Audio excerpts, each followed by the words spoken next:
Welcome to East Coast Averages, the podcast that brings you stories from everyday people from all around the world. Recorded on the east coast of Australia, I'm your host Nick, and each week we'll sit down with average people who have unique stories to tell. Let's peek over the back fence and see what's happening in other people's lives. I never know what I'm going to discover until I sit down and start chatting to them. All right, this is episode 3 of Reese's podcast. And to recap, we just had some lunch. I had some Indian. Reese had a toasted sandwich, ham and cheese. Tasted all right, I think. It was all right. It was very good. We It was just cheese. There was no ham. Oh, you didn't put ham on it? No. Oh, you opted for no ham. Absolutely. Let's fucking unpack that. Oh, yeah, just have cheese toasted. Just cheese, mate. Have always done it since a kid. It was just mozzarella too. I know. I think it's very bland, not mozzarella. Beautiful. Could have used a bit of parmesan on it or something. No. I'm quite happy with mozzarella or We left over Colby. Indian. Colby's my favourite. Colby. I like a good vintage fucking cheese, mate. No. I do.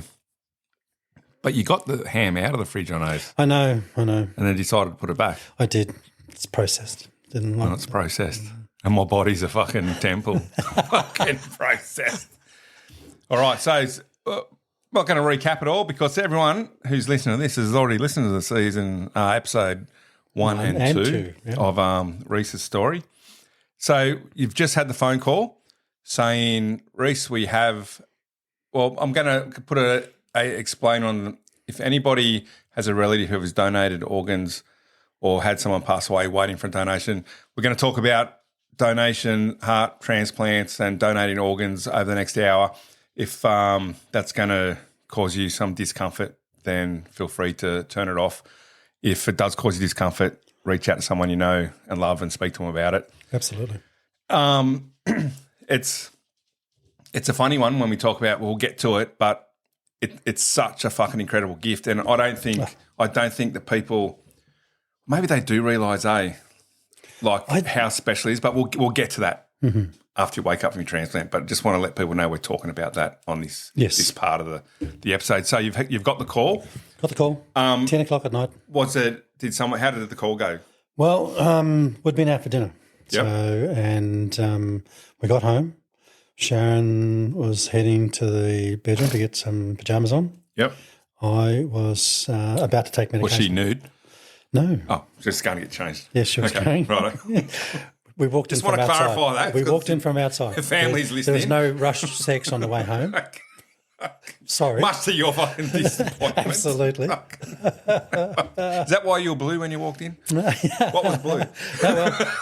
Apparently that's what I was like walking around. I was just this fucking blue thing walking around, ready for dying. Yeah, pretty much. Shovel in hand, ready to dig the hole. No, I don't think you had the energy to dig the hole, mate. No, I wouldn't. Someone else had to fucking dig the hole for you. You would have fucking definitely died. Yes. If someone took you out to murder you, like as an assassination, said dig the hole, they wouldn't have got charged for murder. You would have fucking died digging the hole. Yeah, that's right.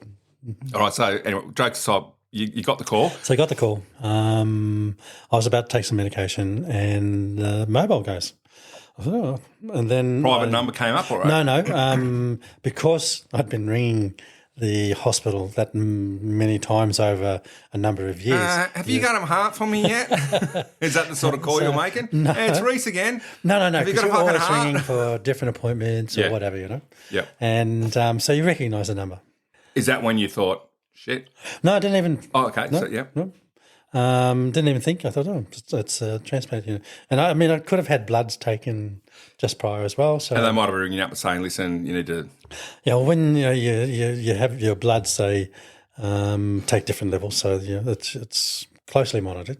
Yep. And So this was happening prior to the transplant. You were doing a lot of blood tests. Yeah. And for people out there in podcast land, if you look at a blood test sheet where they might say like full blood count, FPC, LFT, but it might be one page. Reese's were fucking 3 pages. 3 or 4. Sometimes Reese would come in with 3 or 4 fucking on his page, like on his blood test. It was like blood tests that fucking no one had heard of before. No, it's crazy. I think they were just writing shit on there for fun. So the call comes in. Call comes in and they say, we've got a heart for you.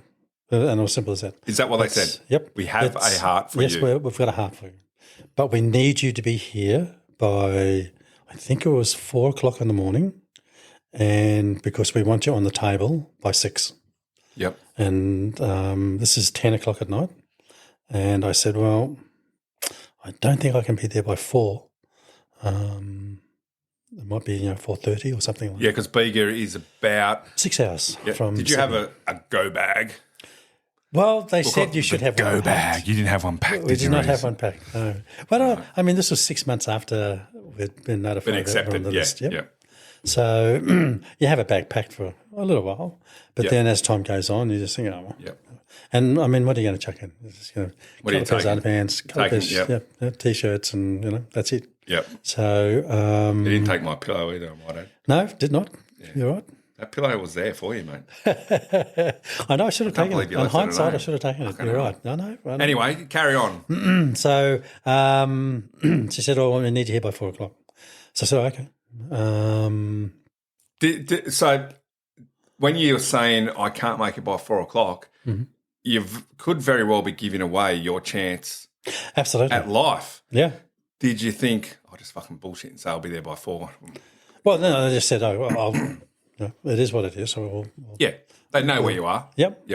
So I said, we're 6 hours from Sydney, and it was, it was just after 10. So, so I put the phone down, sang out the shower, and I said, just been told that we've got a heart, we've got to go.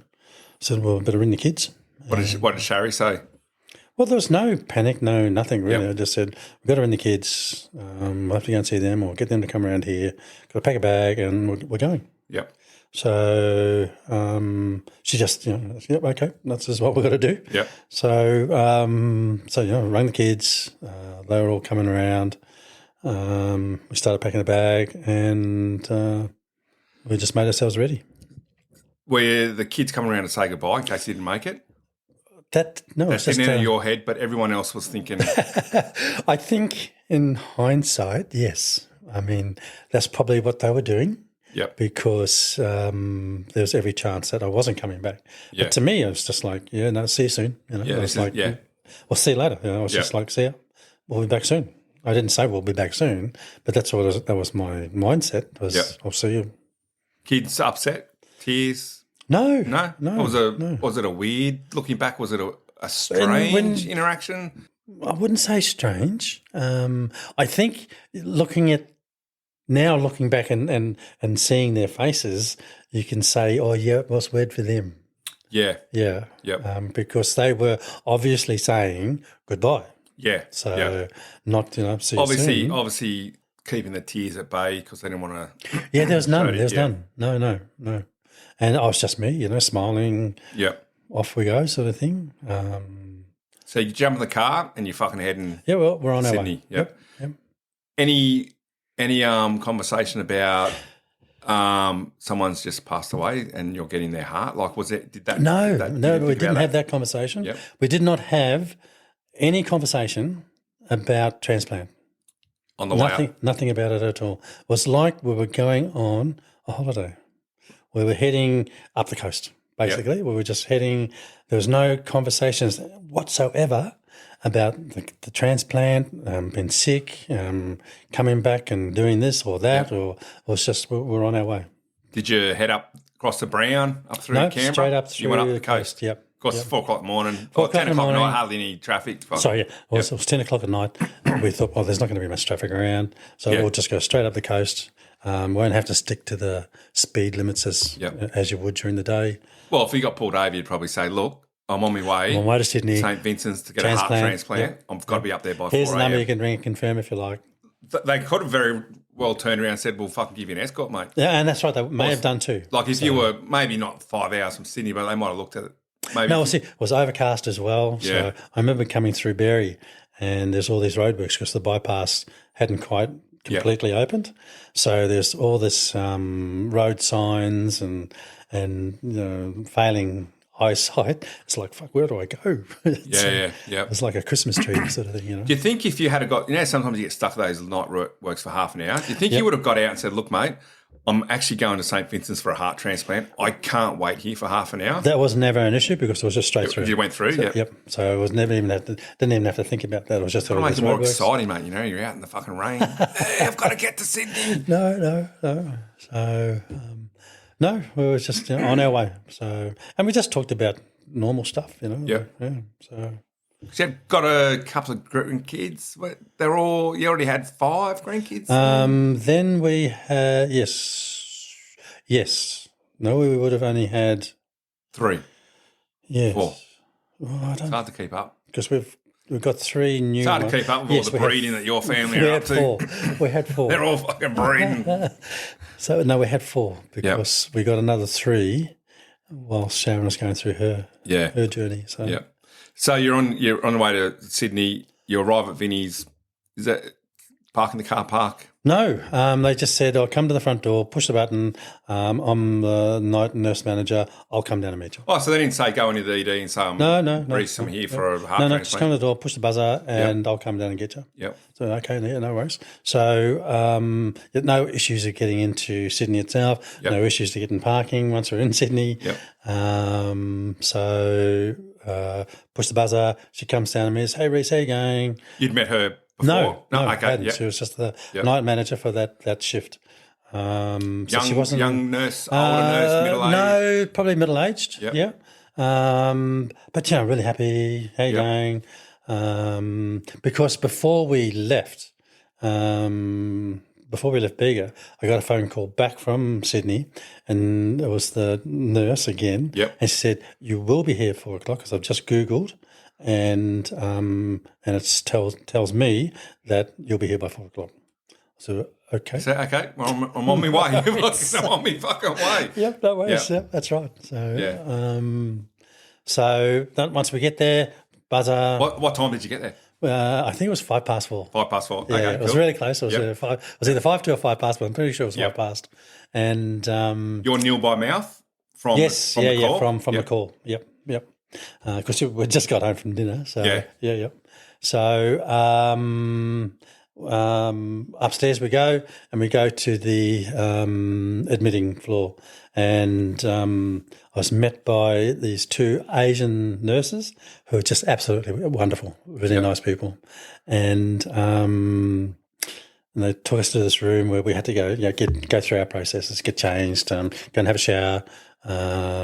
Use special soap to just have a shower, wash, have a shower, clean, and the gown. They did COVID testing. Yep.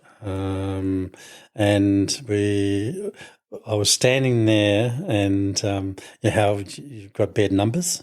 Yep. And our bed was number 13. Unlucky for some. Wow. Yeah. Because I was just there getting changed. So I looked at it. I thought, oh. Not for Reece. Nothing on this planet's unlucky for Reece. I said to Sharon, look at this.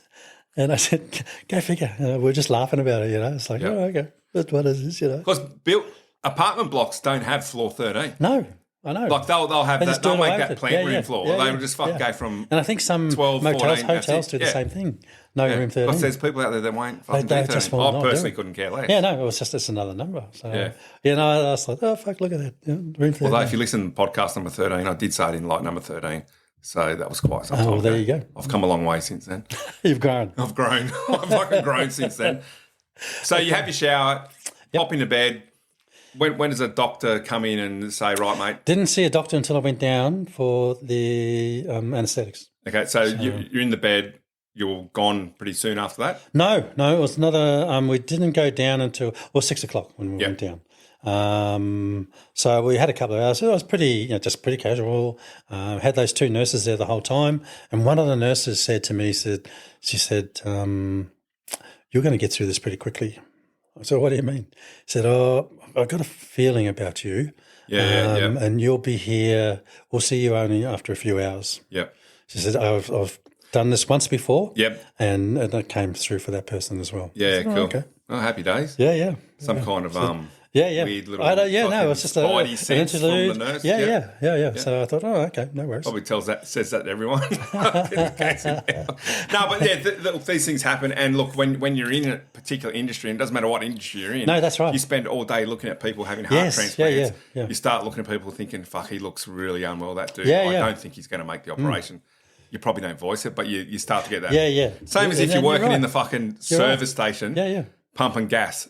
A car will come in, you'll see something, that dude's fucking dodgy. Yeah. I reckon I'm going to have trouble with him when he walks in the shop. And same everywhere you go. Yep. So anyway, she says, so you're feeling pretty good after hearing that? Yeah. Well, see, I felt pretty good all the way through. I didn't. Yeah. This was just another thing that has to, another box we've got to tick, and away we go. So, so I was feeling pretty good all the way through. Yep. And so the time comes where we've got to go down for all the screening, come back, and everything's good. We can move ahead. The screening from the donor. From the donor, and also for like the COVID scans, the COVID checks that I had and whatnot. So everything, we're moving Would COVID forward. Have ruled you out of having the possibly? Possibly. They didn't say yes or no, but I mean, why would they be doing it otherwise? Yeah, it was obviously something to do with it. So they push you down to anaesthetics.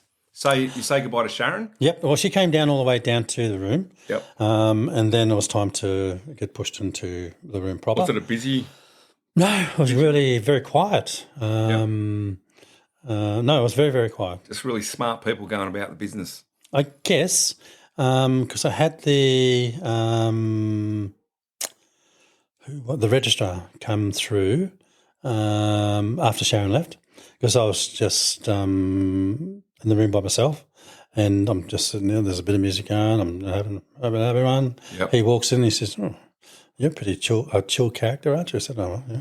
Because you'd been to doctors before who didn't quite understand why you were, who would look at you and say, your general appearance and demeanour does not match how fucking sick you are. Yeah. So they were saying they didn't believe I was as sick as... They're looking at the numbers thinking, that's got to be wrong. Because there was one instance prior to that, I presented to a doctor for the first time, and I had read some of my case history, and then I'd bounce in there like my normal self, and he's going... But is that the right bloke? Fuck, press the button. We've got the right patient. And he's going, what are you here for? I said, my heart's fucked, mate. And that's what I said. I'm cardiomyopathy. I had these tests done a couple of weeks ago, and I need my results. And yeah. He said, you've had this test and whatnot. I said, yeah. And he looks and he said, oh, you have had that test, haven't you? Yeah. Your function's only 20%. Yeah, you're fucked. Yeah. Because he said, your ejection fraction is 20%. Yeah, I know. I said, is that right? I said, yeah. Yeah, I fucking know, mate. I'm up shit creek. Yeah. So the registrar says you're a chill-looking dude? Yeah, he says, you're the chillest person I've seen ever before going up for surgery. I said, it is what it is. So they come down, put a cannula in? Yep. And then the anaesthetist comes in and has a bit of a spiel, and he said, when you wake up, nothing may have happened, because up in the stage everything's looking okay, but we might go in there and something's changed. And in you or the donor? Yes. Yep. And because the donor is still alive at that stage, they haven't turned the machine off. Yep. How does that feel?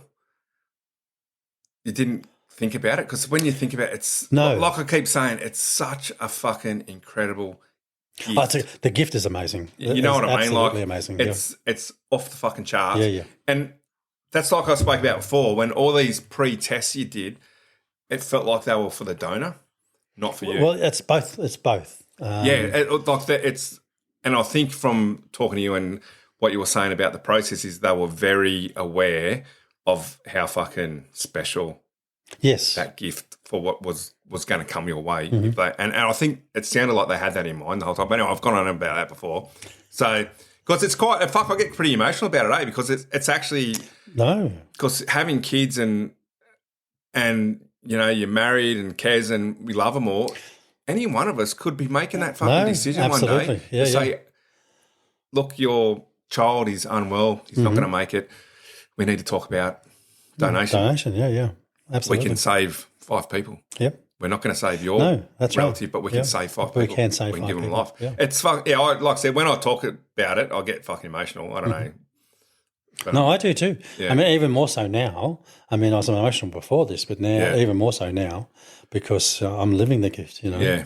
And it's and I want if I could sit down with my donor's parents or family, the one thing I'd like to convey was. Now he's crying. This is the money shot in podcast land, isn't it, Reece? It's emotional, man, and Well, it is. I mean, the donors I don't want get to say to see them, the gift is not wasted. No, I will do everything I can to make it work. Yes, yeah, Yeah, do what the doctor says. Take my fucking medication. Yeah, yeah. Don't drink alcohol. Don't fucking take up smoking again. No.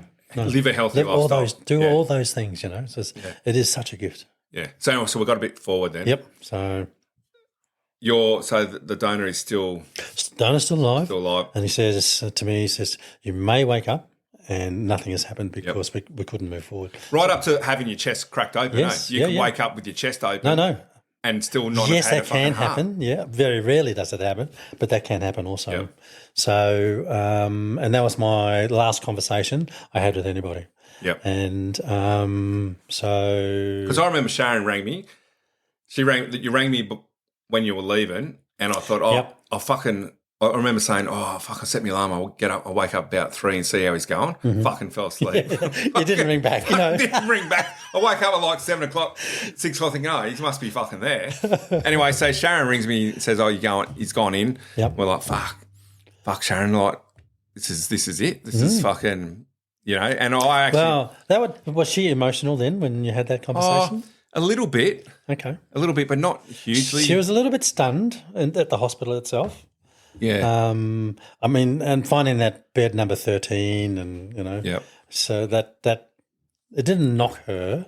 Oh, look, I didn't think you were going to die, to be honest. I thought you would probably make it through. Well, I think I might have said to her, if anyone's going to make it through this operation, fucking Reece will come out. Yeah. Because and I remember getting the call, he was going in, and she said could be an hour, could be 6 or 7 hours. Yeah. So they gave her a time frame of about 4. So yep. So I was actually at the gym.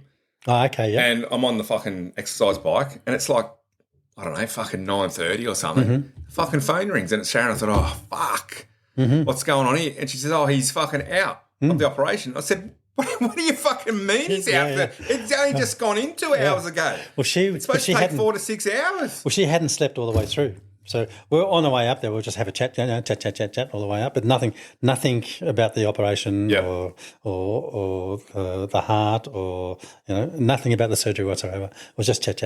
Yeah. And not even like we've done a good job with the kids and all that sort of shit. Yeah. Well, which is the sort of thing you might fucking talk about. Yeah. But no, it was just chat. Like we always did. So she was never a chatter on any of our road trips, but this one she was. Yeah. And so they told her, it'd be 4 hours minimum, more than likely. And so she hadn't slept all night. So she was just going to go down into the car park and have a sleep in the car. Yeah. And 2 hours or hour and a half to 2 hours later, she gets the phone call. Yeah, that's what I said. I'm thinking, what the fuck? What do you mean he's fucking out of the operation already? Yeah. I said, and he's all right? She said, yeah, he's fucking... Yeah, no, that's it's like fuck. Well, she was fucking terrified because it was an hour and a half to 2 hours, and the phone's going, and she's going, oh fuck, something's gone wrong. Yeah, because they said to her, "Well, only ring you if something goes wrong or was out." Yep. And it's going to be 4 hours. I wonder how they would approach if it went wrong. Would they ring her and say, "Look, Sharon, come in. We've got Reece on the operating table. Yeah. He's still undergoing the procedure. We just want to have to chat to you about it." Obviously, Sharon's just going to think, "Oh, it's fine. He's gone." Yeah. Like that's the phone call you get. Well, that's if it's going to go to shit. That's right. Yep. So, but thankfully it wasn't. Yep. They and they said, "Oh no, he's out. Everything's gone well." Because she was just packing it. She said, "No, it's all done and dusted. He's gone." Yep. And so then she started ringing people. So, is it? He's already fucking out. Yeah. So and they said, you can come up at, I think it was 12:30 or something like that. Yeah, I was the first person rang back, wasn't I? Yes. Yeah, good. Yes. Yeah. Before all your kids and everything. It was me. Absolutely. So, all right, so you're out. What's the first thing you remember when you wake up? You get woken up and you come back and you're... My initial was, because the last conversation I've had is, well, if you wake up, nothing may have happened. And they didn't say, oh, you could be cut open or anything. Yep. So my initial thought was, okay, I'm awake. You know, I'm now. They said I did rouse a few times, but didn't just went under again. And then once I was... Because they'd taken the tube out. No, tube was still in. The fucking tube was still in when you woke up? Yeah. Okay. Yeah. Was it in with that first photo you sent? Yeah, You know, yeah. keep going. Yeah, it was. Yeah, keep going. Yeah. And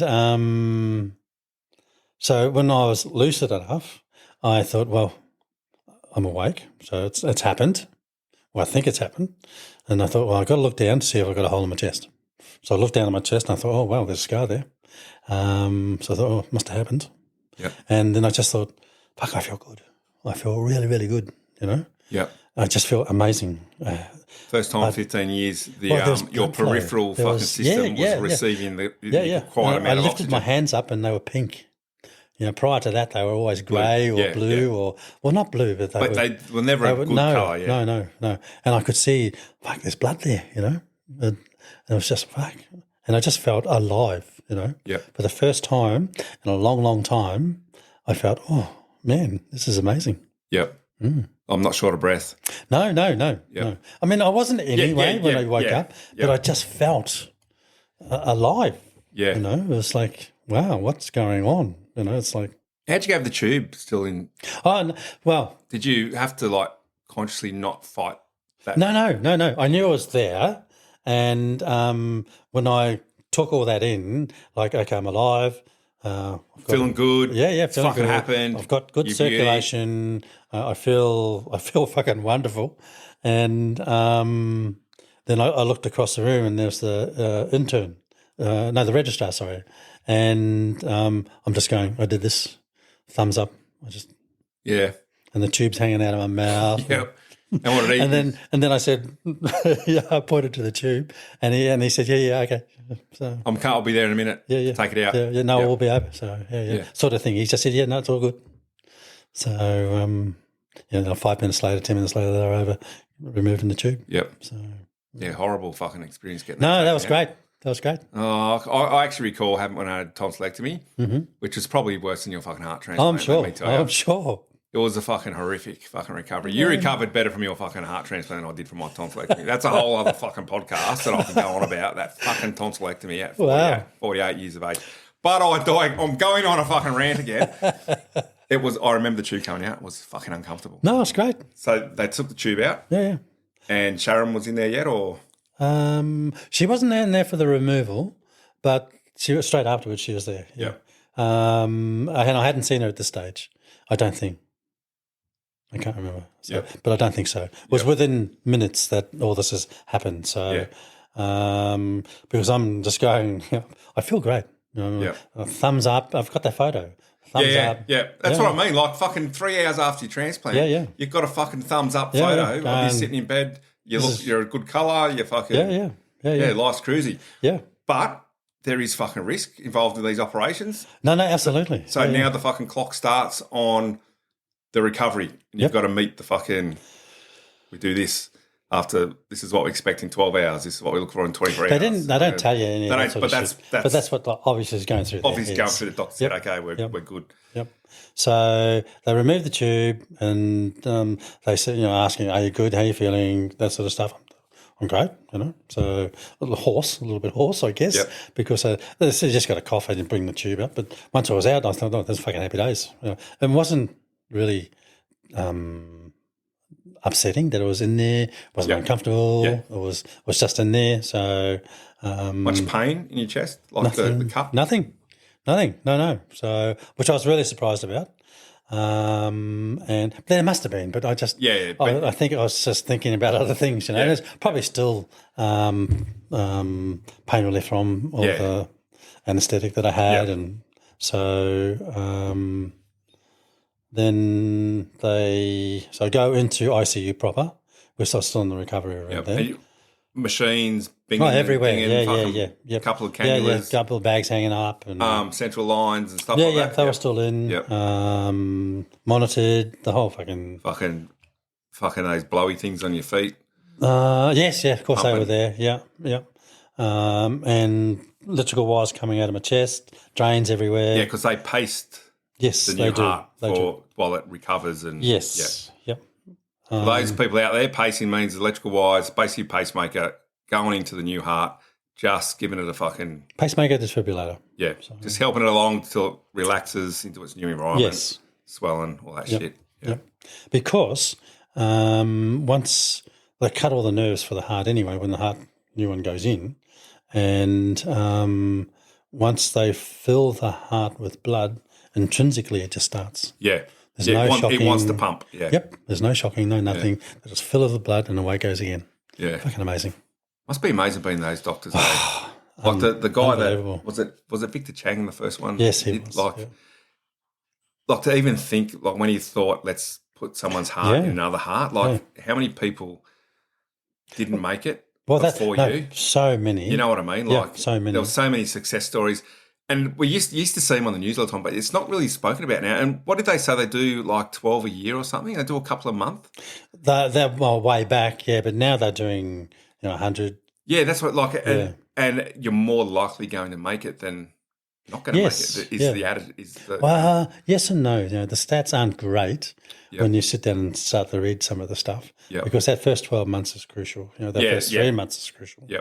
So that's what I was meant by the timelines because I might have Googled that and seen, you might have. Yeah, I might have looked at and seen what the expectations. Yeah. Yeah. So you're in ICU. Into ICU. You're feeling pretty good. I'm feeling great. No, feeling great. And within a few hours, within that same day, there's a physio comes through, and we're out of bed. So I really needed to go to the toilet. Yep.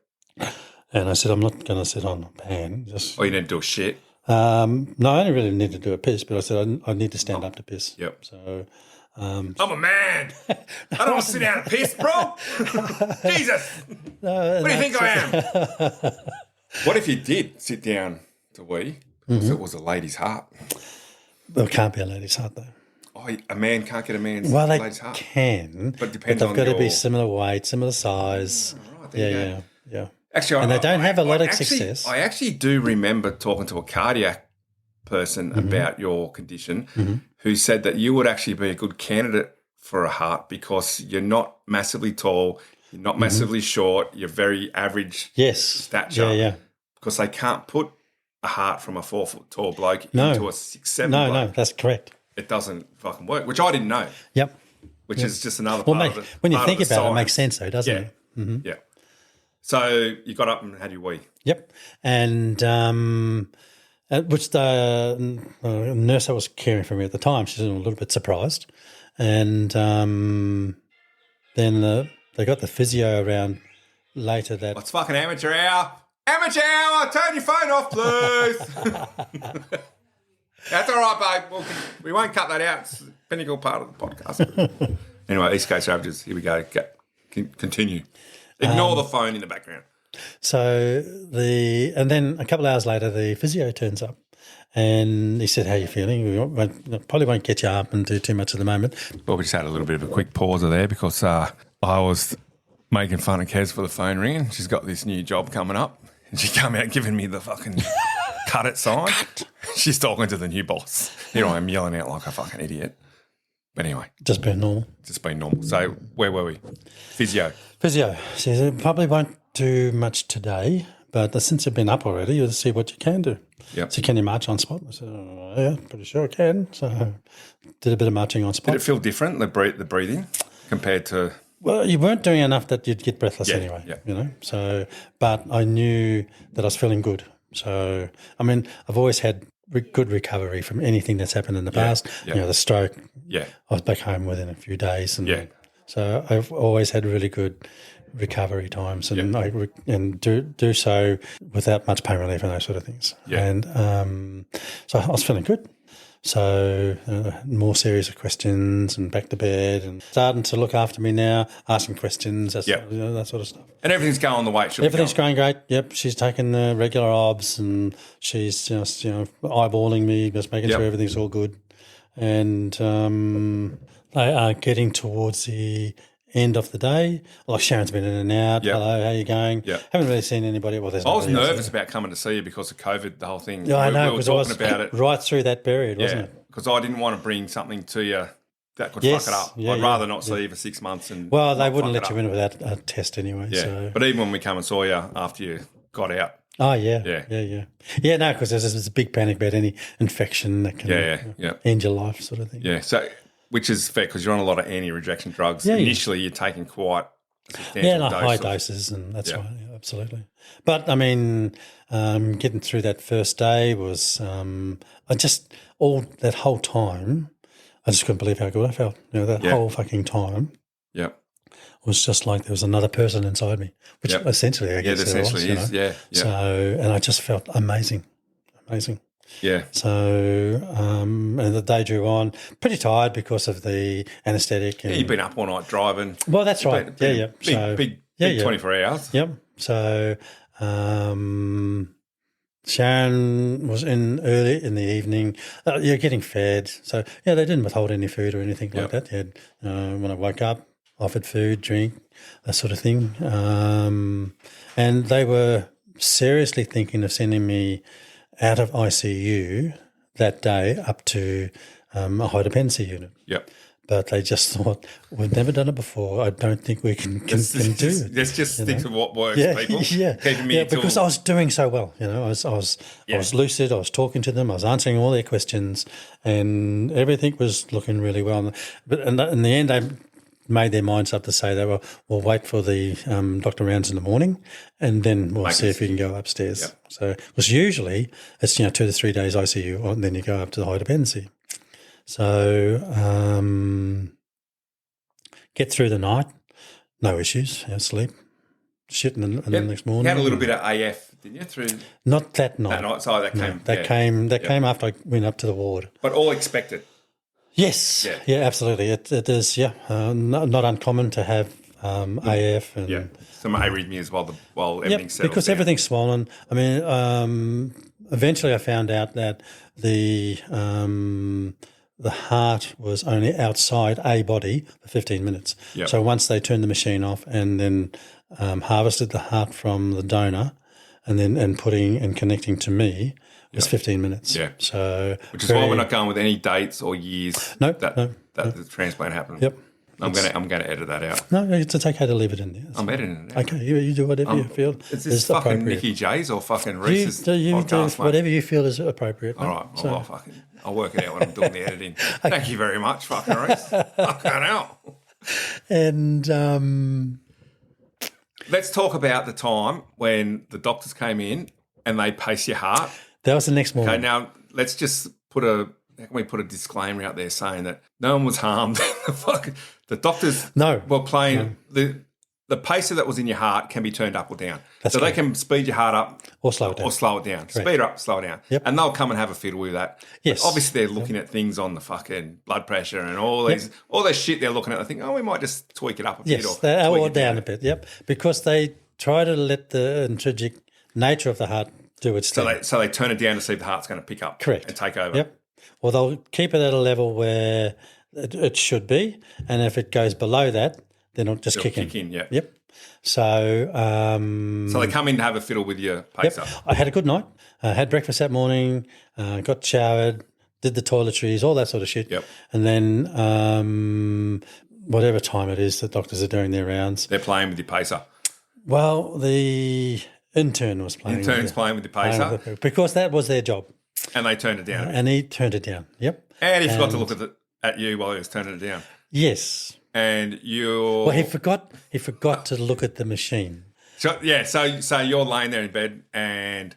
My nurse is still in front of me. It's like she's sitting in a chair, looking looking right. One on one, one on one. Yep. And the doctor's doing this thing with the pacemaker, and he's turned it down, and he's looking at me, and not the machine. Yep. And because he turned it off, basically. Oh, okay. He turned it down too far. Gone. I had no beat as well. And all I felt. So this is the interesting part. I want to hear exactly how you felt. Well, this is it. I felt like everything was just draining out of me. And I've explained it to Kez, like it was how when the wave washes into the sand and then washes out and you see it filter through the sand till there's nothing anymore, just the bubbles from the surf. That's what I felt like. It was just so you didn't actually see nothing's that, washing in, but you didn't see that visualization inside your head. But no, that's what that's I how felt you can like to me. Explain it. Yes, that's what it felt like to me. It was just, it was leaving me. Yeah. My I don't know whether I'd say it's blood or my soul or my spirit was leaving me, and that's how I was felt. It was my essence was leaving my body. Were you panicked? I don't know if it was panic.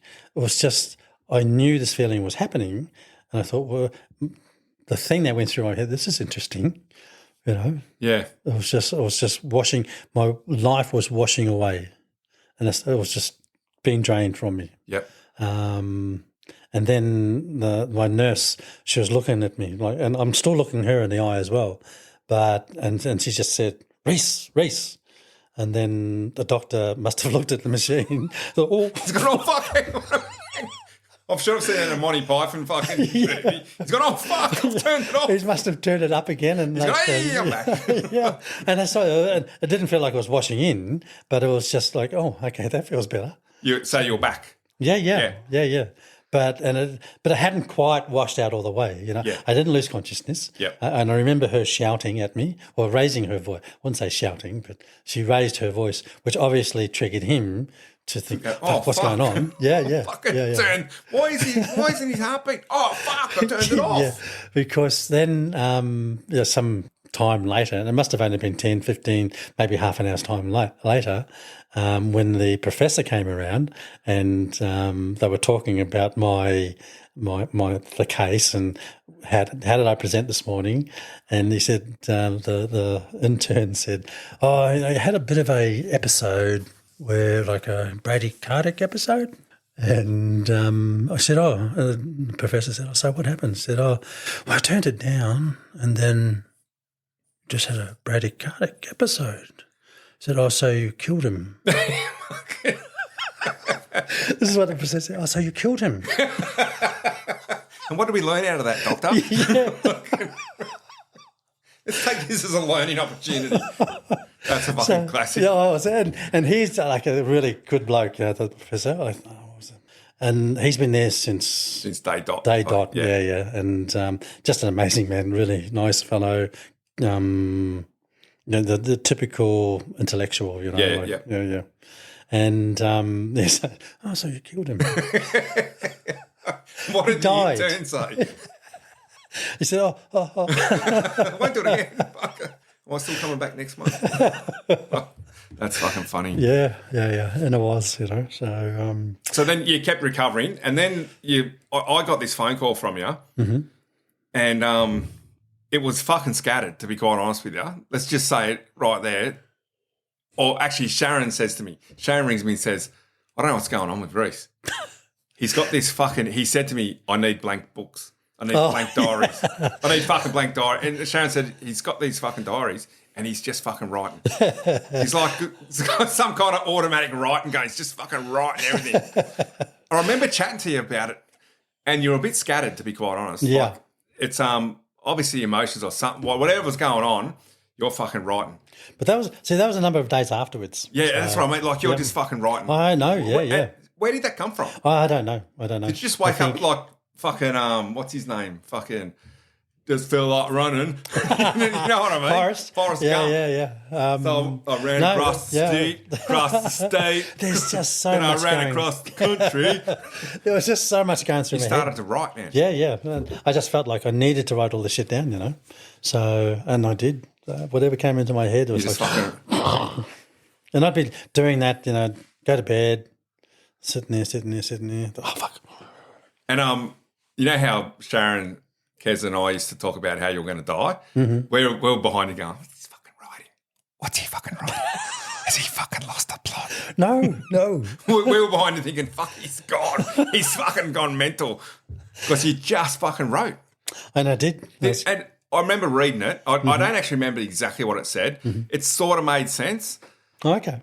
It sort of didn't make sense to. No, I know. There was a lot of fucking stuff that scattered. wouldn't. So Yeah. but it did to me at the time. Because we came and saw you. You then moved to a flat in Zetland. They let you out of hospital, but you had to stay within Sydney, just because I had to be at 3 hospital months or 3 days a week. And doing heaps of stuff. There's all tests they did. Yeah. Fucking, The amazing thing that I found was that they actually go back in there and chop a little bit of the heart out. Yes. Pull it out, have a look at it, and can determine rejection. And yes, that's you right. get a score, which I thought, fucking hell, man, they're just going and just, you know what I mean? Like, it's amazing. It's just... And they do it that often, and you think, fuck, how thick is that septum left now? You know, like they keep just pulling bits out. Amazing fucking stuff. And look, all your numbers kept coming back perfect. Yeah, really, really good. There's only two. Perfect. There's only two times where the figures were, well, the numbers were down a little in the negative. And when you say down, they were still... Slightly. They were still very within, much yes, within, yeah. within a... All it was just a rejig of medication. A minor adjustment, 10 or 20 milligrams. Well, not way. even that, yeah. So it was just, and that's all it was. So you kept hitting it. I'm going to come down, you're staying in Zetland, and you got the fucking automatic riding fucking going on. Like fucking mad, man. Yeah. And you fucking lift your top up and you fucking blew. Yes. Because you're giving yourself Plavix every fucking morning. Yeah. Fucking, I know, and it was just blue, wasn't it? Yeah. So you're standing in the kitchen with his shirt up and fucking he's got blue flush over him going... So I start fucking poking him in the belly. And I think we went down the road and had fucking lunch. Yeah, we at did. the local fucking... Yeah. Oh, that's right. Yeah, had a heart transplant 6 weeks ago. I know, They fucking sit in the local cafe. I know. Look, a bit nervous about getting it. I think we were more nervous about it than... That getting some sort of Because Kez and I were respiratory thing. heaps nervous about even coming there that day. I know. Because we didn't want to fucking give you something. I know. So we went down, had some really But you were fucking spastic about it. I couldn't even come up and visit you. Yeah, well, yeah, half the time. Oh, I've been working about fucking COVID patients, you know. No, so you're talking about what we do for a living again. You fucking have to edit that out. I didn't say that. I said I work for a government department that deals with COVID. Anyway, look, everyone's a little bit fucking weird in their own way, Reese. Okay? Yes, that's right. You are. Okay, and that's fine. We all embrace that part of ourselves. Oh, do we? You do. Oh, right. Okay. So I had to read your writing. It was a little bit fucking... Some of it was a bit trippy. Some of it was like, oh, yeah, I can understand that. He says, yeah. Well, see, I had conversations with the donor as well. Because you mentioned before how I had AF in the... Yep. Well, there was 2 instances during the recovery in that first week where I did have AF. And I knew exactly when I went into AF and when I went out of AF. And one of the times... It was like midnight, just before or just after midnight, and something changed. And I thought, oh, what's happened? And I looked up, because you're constantly monitored. Yeah. And I looked up at the monitor and I thought, oh, I'm in AF. Did they come straight in? No. Sorry. After some, because the nurses were reported to the on-call doctors. And then they'll come down in an hour's time. Yep. And you said you spoke to the donor inside your head? Yeah. Because during those times...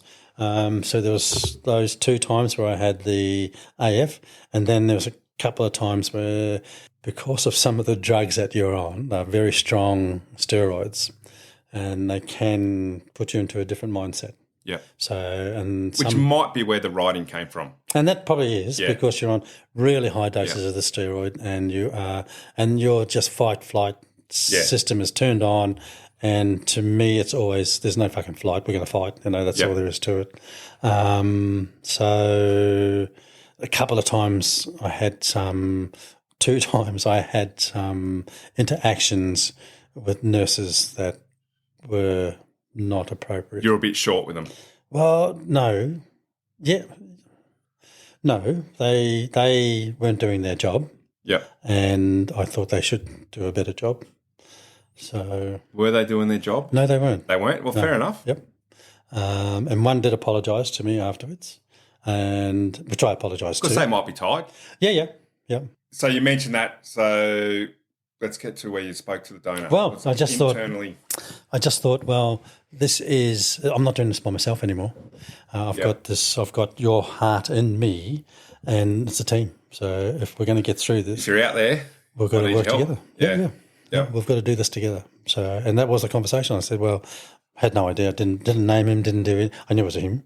I didn't name him. Didn't do anything like that. I just said, no, mate, this is us. It's we have to do this together now.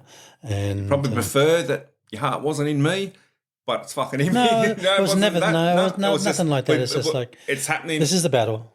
If you're there, give me a fucking let's. This is It's not even. It wasn't even that. It's just like we have this battle and we have to do it together. Yeah, that's all there is to it. So yeah, so that's pretty. I don't. Is that profound? You know, that's quite a fucking. It's like I don't know what the word is for it. To me, it was reality. You know, like I am not doing it by myself now. There is this other, or a part of this other person is with me, and without that, I'm not alive. So we have to do this together. So they got you back into a normal. Yeah, got back into an all the rhythm. Medication helped. Yeah. So then you had another AF episode and you spoke same sort of conversation. Yeah, absolutely. We've got to do this together. Yeah. And during that, there was a lot of rage. Steroids. Yes, yeah. And because you're monitored, you could see the elevation of your heart as well. You know, it's jumped from 80 to 160, 170. Yeah. I'm just thinking, fuck. And only what helped me was talking to the donor, or talking to my heart, and also thinking of Sam. Yep. Because Sam's the only person I know. He never changes, no matter how difficult it gets or how the situation just seems to be out of total control. He just maintains this. Dr. Sam. Yes. Yeah. He just maintains this. He's like that, isn't he? He's very fucking. It's just level. Yeah, it's just level. You know, Yeah. never changes. So. And I just okay, Sam, you're going to be part of this as well. So there are the three of us there. So. Yeah. Fuck, where was I, man? Yeah, no, you were the one. Oh, fucking hell, mate.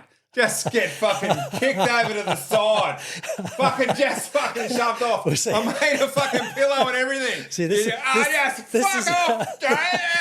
This is your level. You're too erratic, man.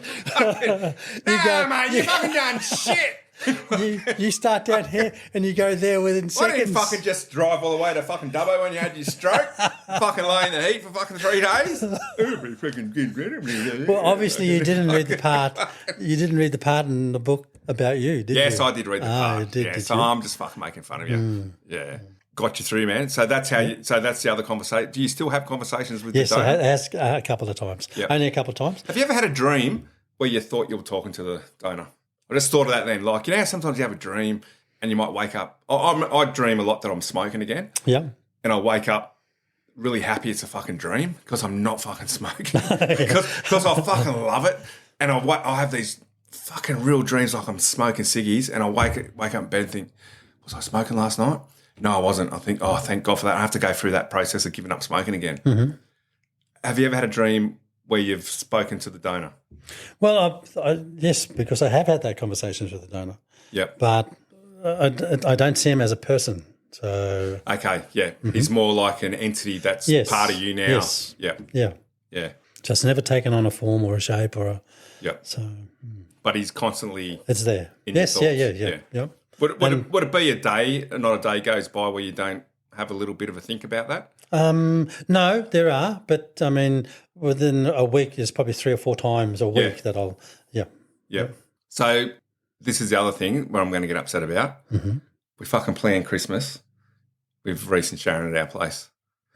But he's such a fucking good recovery person. He's all fucking home, isn't he? I know. So we had to change our Christmas plans. Well, because we were. I was even going to buy a fucking defibrillator for the fucking house. I fucking had lined up. You can get them from Harvey Norman, mate. Fucking $1,400 they are. Fucking saves lives. See, that cut you, didn't it? No, it didn't. No, I was fucking happy that you're going home, man. Like, honestly, there wasn't a minute that I thought fucking... Well, I didn't think we were going to be going home. I thought...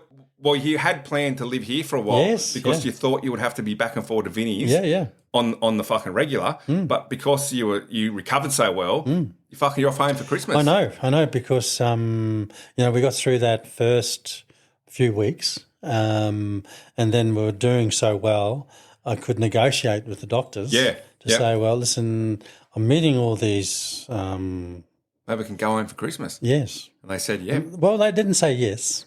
So I did have to negotiate a little bit more. Yep. And because at first they said, oh, no, I can't, Too far. Yeah. Too nervous. Right. We need you within striking distance of Vinnie's at all fucking times. I still had a week up my sleeve.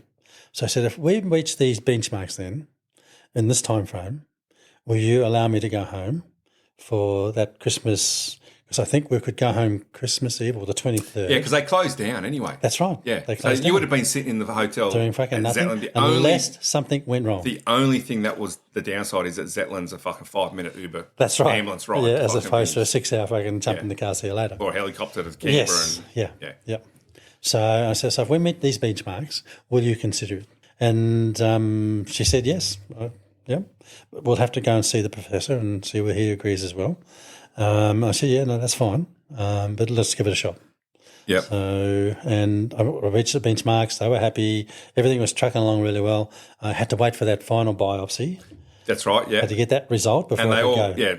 And it hadn't changed. It didn't change. So, but if there's any slight change. In amongst all the biopsies, there was CT, was it Yeah, MRIs, MRIs, cardiac, echoes. echoes and stuff like that. Yep. And like you're saying, smart people doing them, knowing exactly that's right. Exactly what they're looking at. The person who was doing the echo, Dear, her name is, she had just done a thesis on cardiac tissue, and she could, within 5 years or so, give you an age of the heart that you got. Fucking hell. Yeah. And because when she did mine, she said, "Oh, you've got a young heart." I said, "Oh, have I?" Yep. Yeah, so that makes me get emotional again, man. That you don't know. I know. It makes you fucking want to cry because you just fucking know that someone out there is still. Well, they had to die. And they're still going through that. Yes. Like their family No, is still absolutely. missing them. Yeah. But it's fucking. No. And like you said before, that's the message you would like to get to the donor is that it's not fucking. Yeah, not wasted. Because there would be times where they're probably thinking, who's the bloke that got the heart? I know. Who got the kidneys? Who got this and that? That's right.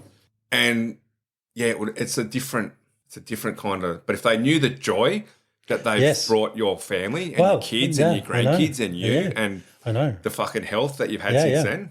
Yeah. No, I mean that would be as a family member of a donor going. I'd love to know that. Yeah. I'm not sure the ins and outs. I know they try and keep that. You can very separate. you can make that contact after a couple of years, I believe. Yeah. So I made inquiries early in the piece.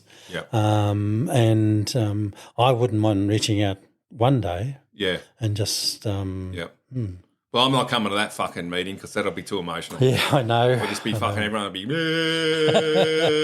well, fucking crying. They're fucking. I already cried on this fucking podcast a couple of times. Okay. So, but this is average life, man. This is what it is. This is happening all over the fucking country. No, you're right. Yeah. I was only talking to someone the other day because they were getting a kidney transplant from their brother or they had the kidney transplant from their brother, and they were advised, like I was, when after post-transplant, there's certain foods that you can't eat. You've got to avoid, and they say for the rest of your life. Yeah. But that changed after 12 months. So obviously the first 12 months is your biggest risk of getting infections. Yeah. And they say the reason that you're going off these foods is the risk of infection. Yeah, from foodborne food poisoning shit, or Yep. That's right. So you've gone home, everything's gone right. You come back up down to our place. Mm-hmm. Get your numerous biopsies, times. You fucking visit, everything's going good, you're feeling great, you're looking fucking healthy, you're taking about fucking 1 million tablets in the morning. Yeah. Fuck, costs you like $500 a month in fucking the pharmacist has but I'm still here. Booked a fucking skiing holiday next. Every time Reese walks in, he rings his wife. Fucking upgrade us to business, love. Reese just fucking walked back in the door. He's still here. So. He's still fucking going. We've got another 12 months. So here's the fucking clanger of average life. Yes. Where we're getting to the bit where we're going to cry again. Yeah. Because life can be fucked.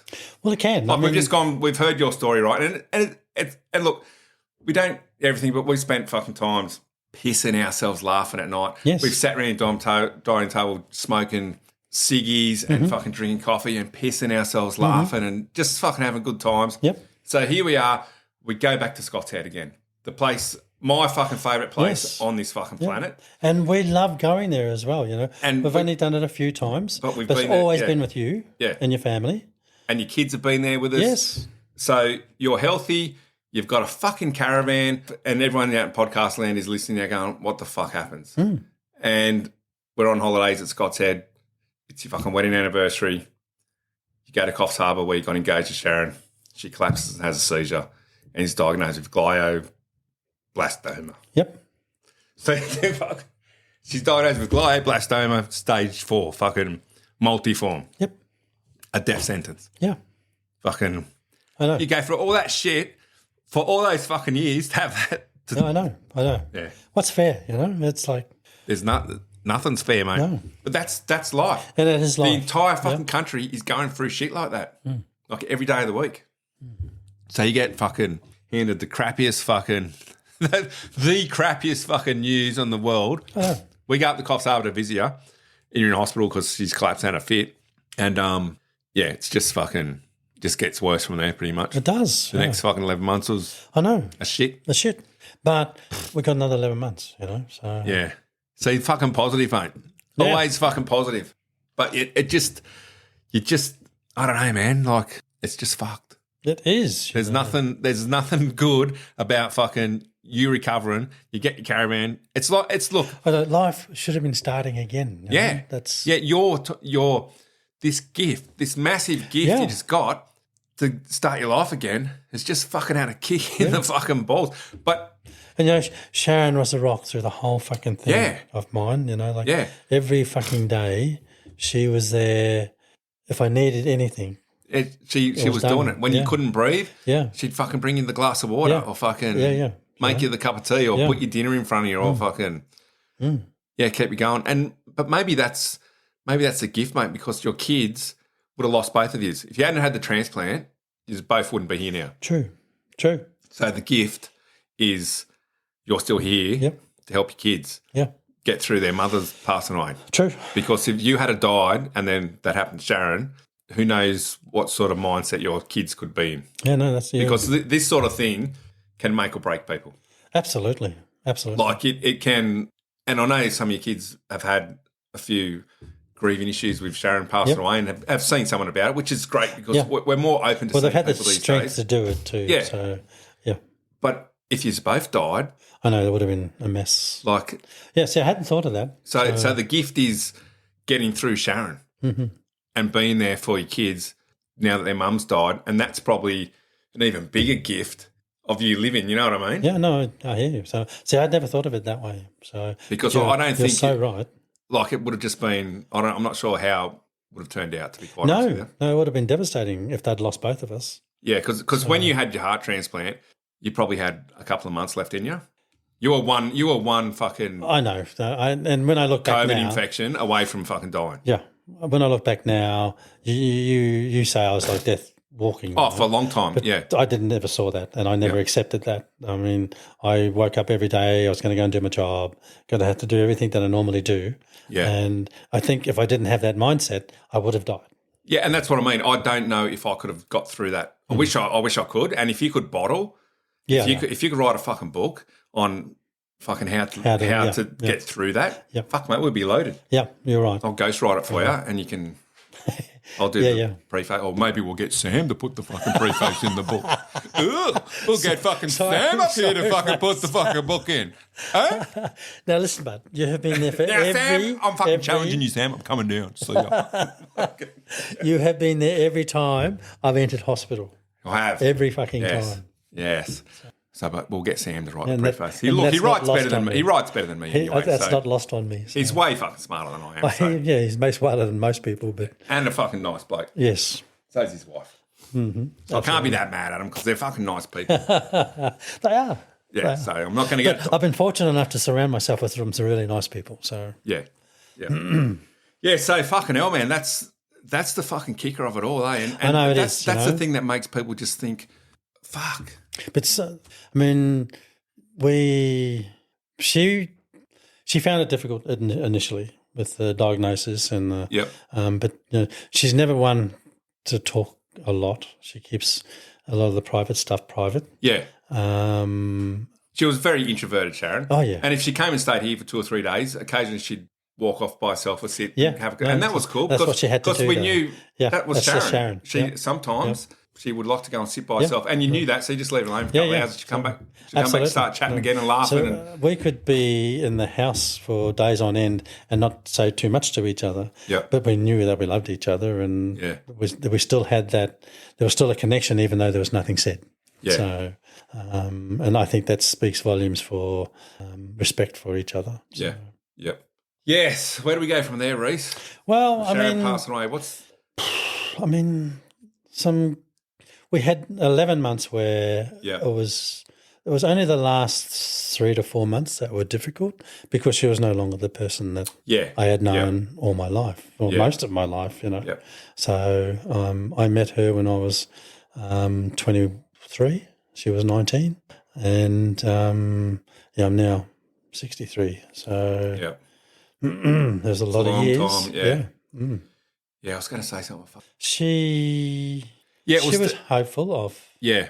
Look, I remember saying to Kez when she went in to have those operations, she had 2 operations to biopsy the tumours, and I said to Kez, you just got to fucking pray to God she's got melanoma.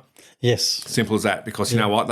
There's a good chance that she can take immunotherapy. Yep. They've done amazing things with brain tumours from melanoma. Mm-hmm. She's got a fucking shot. I said, if it comes back as glioblastoma multiform, it's fucking game over. Yep. It's not a fucking thing you can do about it. Then she had the second fucking biopsy because the first one was inconclusive. Yeah.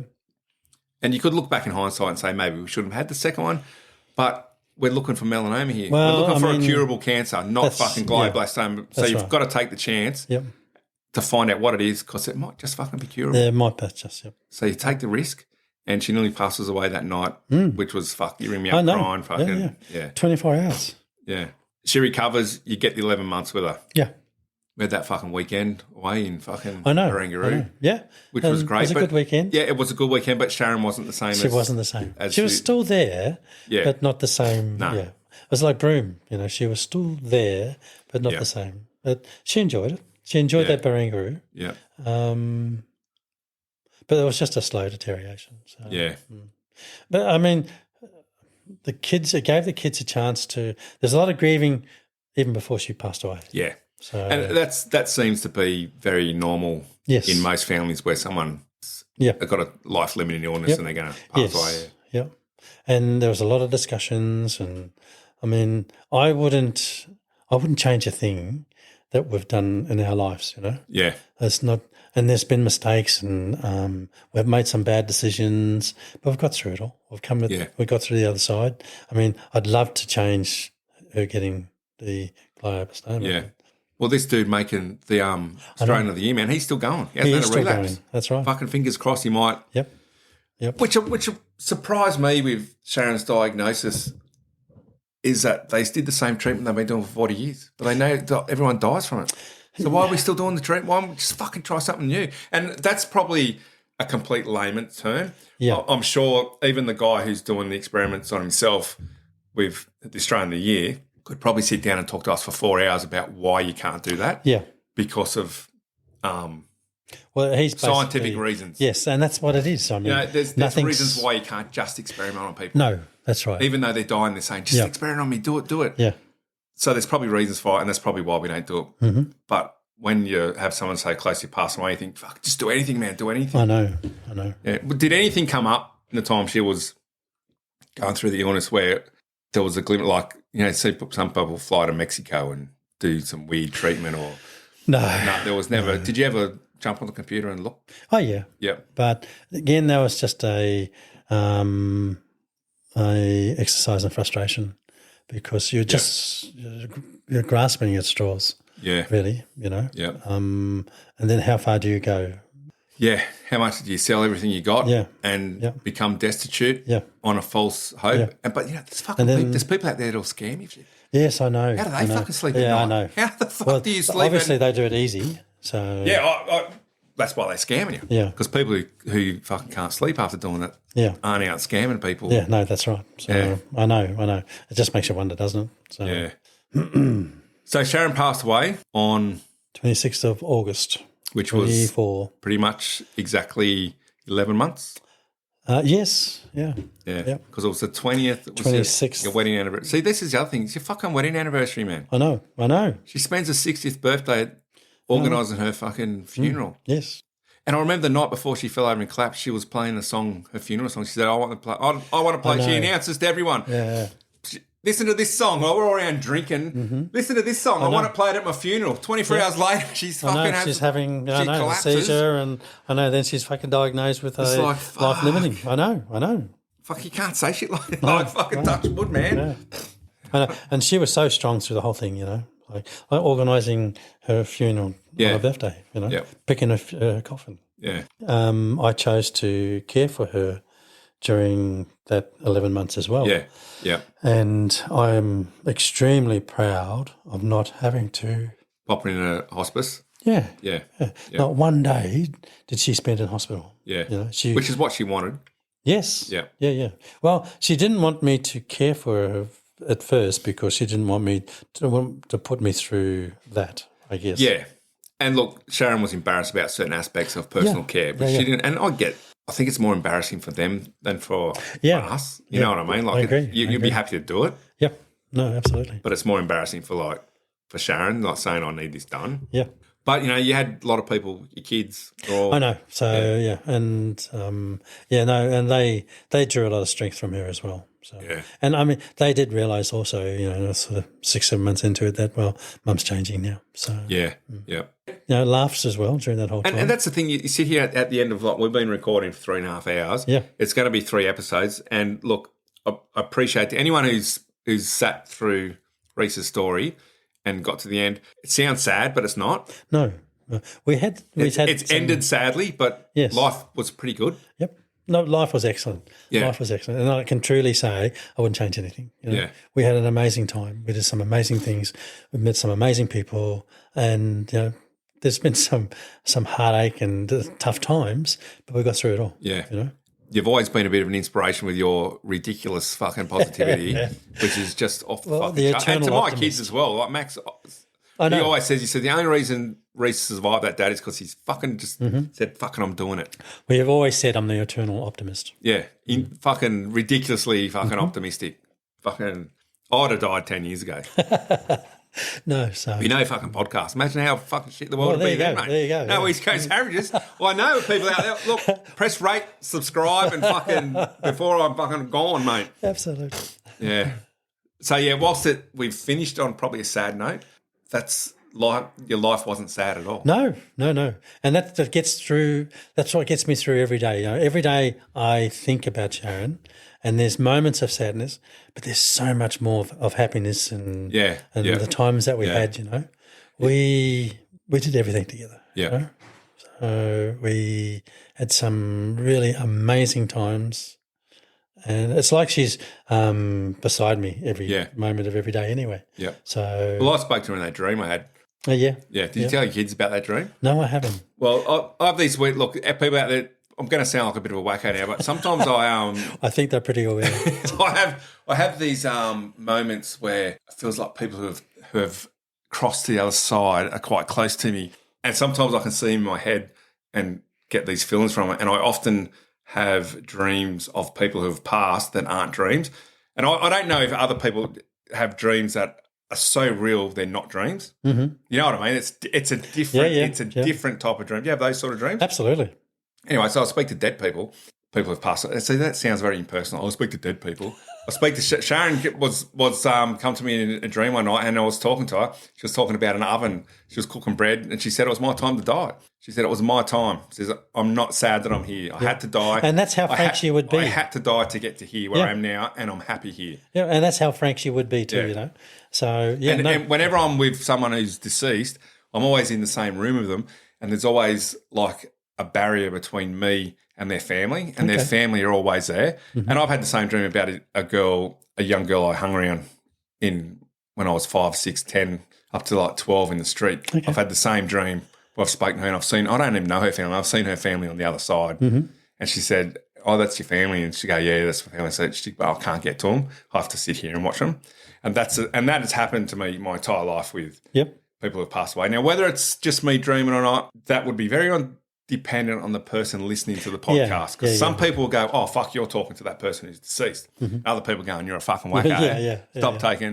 Stop taking drugs. But and it doesn't matter. It doesn't really matter if it's true or not, because if you get something out of the story and it makes you, you know what I mean? Yeah. No, sure. So, very, very listener dependent, that story, on whether I'm a fucking wacko or I'm a fucking some kind of fucking I see dead people whisperer. Yeah.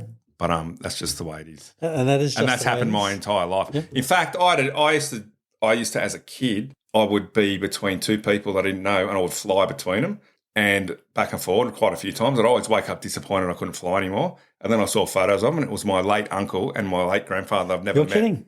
Without a word of a lie. I could fucking describe them to the T before I even saw the pictures. And I would fly him like between them. Again, listener dependent. Some people would say you're full of shit, Nick. And you know what? If they said to me, I don't believe a single word of that, I'm a skeptic. That's fine. I've got no issue with it. I've got no issue with that at all. I'm just telling you how it is. Yep. And if you said, I think you were talking to deceased people, I've got no issue with that at all. You know what I mean? Like I actually don't care which way you want to take that. It doesn't particularly bother me. Mm-hmm. But Sharon's baking bread somewhere. And she said she had to die to get there. But she really liked her oven. And it was like a steam oven. Yeah. And she was making this fucking bread. I thought, if she really wanted to get through me, it should have been a profiterole, not bread. Because she was fucking going on the profiterole. She was indeed. But she chose bread. But anyway, it was a good looking loaf of bread. She seemed pretty happy there. No. So how do we end this podcast, Reece, after 3 hours and 34 minutes of chatting? Well, you always seem to ask, what's the advice that you... I'm thinking of changing that. Because my last podcast... You did say that on your last podcast. Because I reckon it's pretty obvious what you would... If you've listened to this whole story, you'd probably work out what you're going to say. You've just got to be positive. You can't fucking give up. You just got to put one foot in front of the other. Like, what's that saying? How do you fucking... I don't know, how do you walk 1,000 miles? You just fucking put one foot in front of the other and start fucking walking. Yep. And just keep fucking walking. And eventually you've walked 1,000 miles. Yeah. So it is just one foot in the other, but I think I said earlier that I would not change anything in my life. I mean, your life is made by a decision that you make in one particular space of time, that if you didn't make that decision, something else would have occurred. Yeah.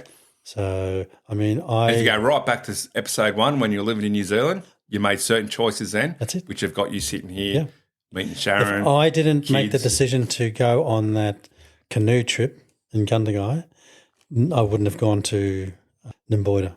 Yeah, and you wouldn't have met Sharon. Yeah. You know? We wouldn't be sitting here having this conversation. That's right. It would have been a whole different set of circumstances. Yeah. So once you choose your path, just follow your path. Doesn't mean you can't change it if you made the wrong choice somewhere along that line. That's right. If it got to the point where you went to Nimboida and it didn't work out, there's nothing wrong with going back to the fucking spaghetti tree. Or just another direction. There's another pathway. Yeah. So, and that's all life is a series of pathways. Yeah. I don't know how, when people ask young people, what are you going to do for the rest of your life? That's such a stupid fucking question. How do you fucking know? I know. It's just like, what are you asking this person to do? There's one thing for the rest of their lives, you know? Which they're probably not going to do, yeah. No. It really annoys me. That's probably what's wrong with high schools, is that they gear you towards one career. Yeah. I just think, I think you just got to leave high school and do what you fucking follow your dreams. Yeah. I think sometimes it's good to get a qualification of some description and then go off and do something. Yep. But at what particular time you get that doesn't really matter. It doesn't really matter, does it? No. Yeah. I mean, I've had some amazing jobs and experiences in my life, you know, like in the early stage, whitewater rafting, cooking and living on the Whitsundays and doing those sort of things, and just an amazing lifestyle. And then I found a job that I pursued for 25 years and thoroughly enjoyed every day, you know, and learnt a lot, met some really good people, a lifetime friend, you know. Yeah. So, and it's just going to be a lifetime friend. So, and being part of your family. So, you know. Yeah, and like I said, people don't realise that everybody's going through this. Like, I know some people out there thinking, my life, all this bad stuff's happening or someone's getting sick, but it doesn't really discriminate. No. You know what I mean? Like the fucking brain tumor doesn't discriminate for whatever reason. How you deal with it doesn't define you either, you know? No. No. Anyway, I hope Sharon's up there baking bread. I think she. Yeah, I think she's baking bread, buffetta rolls. She was a better cook than you. I hate to tell you. Oh no, she was. I can't. I hate to be the bearer of bad news. I'm quite happy to accept that, Nick. I haven't had your spaghetti yet, but she's a fucking good cook. She was. She could put a fucking country style cooking was her fucking forte. And the thing about going to your house is you'd be sitting there at 7 o'clock at night. I'd be looking at the clock thinking, fuck, are we having dinner tonight or what? I know, we just did it when we felt fucking like 7:30, you'd get up and start peeling potatoes. And how the fuck, at 8:30 a fucking meal was on the table. Yeah, it's like, and fucking then a self-saucing pudding came out. And the whole time, Sharon would just be in the kitchen and have a little bit of a look over, put some chips down or something and go back to doing whatever she was doing. Fucking, that was it. I know. Yeah, good times, man. Good times. Good times. Good times. All right, so we're going to end it. Thanks, Nick. Thanks for talking to me, Reece. No, thank you, mate. Thanks to all the listeners out there who have stuck with the 3 parts of this podcast. Yes. And I guess the message, like I said to you before when we had a break, fuck, man, I wish I had done a podcast with Sharon. I know. But when she was first diagnosed, before she started to get that brain fog, but I didn't want to fucking hit her with the negativity and say, how you feeling? You know, it's hard because maybe I could have done it if I wasn't so close to her. Maybe. No, I don't know if Sharon would have enjoyed it as much as you did because she didn't like talking. She was very private. She would. Yeah, it was more internal. And I thought about asking her a couple of times, but I always thought, something sort of stopped me from asking. And I think maybe because it wasn't really Sharon's bag to be on something like this. It's definitely yours. Yep. It's not for everybody. I don't think it was for Sharon. No, I think it was a good decision. Yeah, so she let you tell the story. Yeah. Yeah. All right, Reece. Thanks for coming. Thanks, Nick. See you later. Thanks for listening to the last 3 episodes of the podcast and Reece's story. I'm dedicating all 3 of those episodes to Sharon. I've also included at the end of the podcast a little bit of audio of Sharon that was recorded at my place when not long after she was diagnosed with her illness. And we're sitting around doing what we did a lot of, just laughing, having fun, taking the mickey out of each other. And I played a song underneath it on my guitar. Now, if it's not me playing the guitar, I got screwed over by copyright and they fucking canned it. So anyway, here's your Sharon. Sherry. Hey. Say hello to the podcast. Hello, podcast. You got anything to add to the podcast? Life sucks, Yeah, all right. Fair enough. Nice.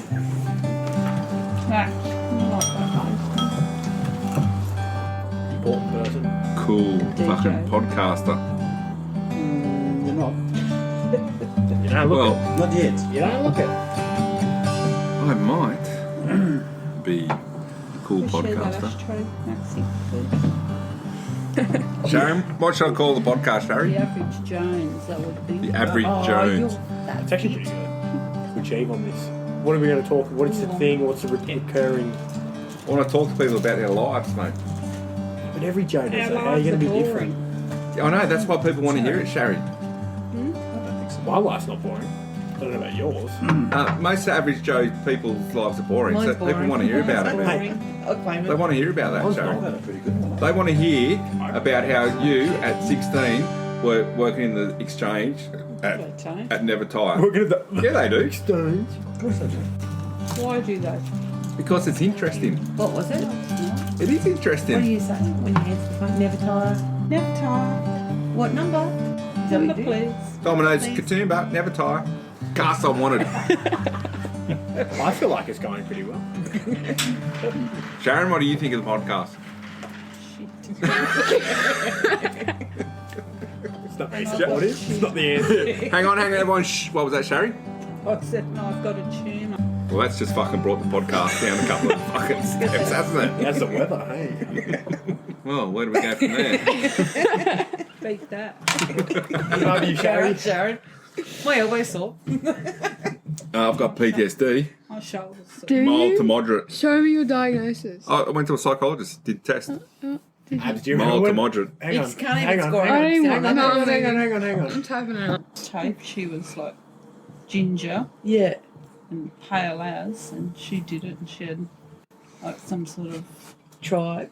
weird ancestry. And it dates but her back to mother's- like the biblical times. Don't touch the microphone. But that's Yeah, Where you going, Sherry? toilet. She's had enough Okay. of your podcast. Just do you want to let the podcast people know where you're headed? Just going to the bathroom. And Is what it are going to you be? going to do there, It's Sharon? going to be poop or a wee.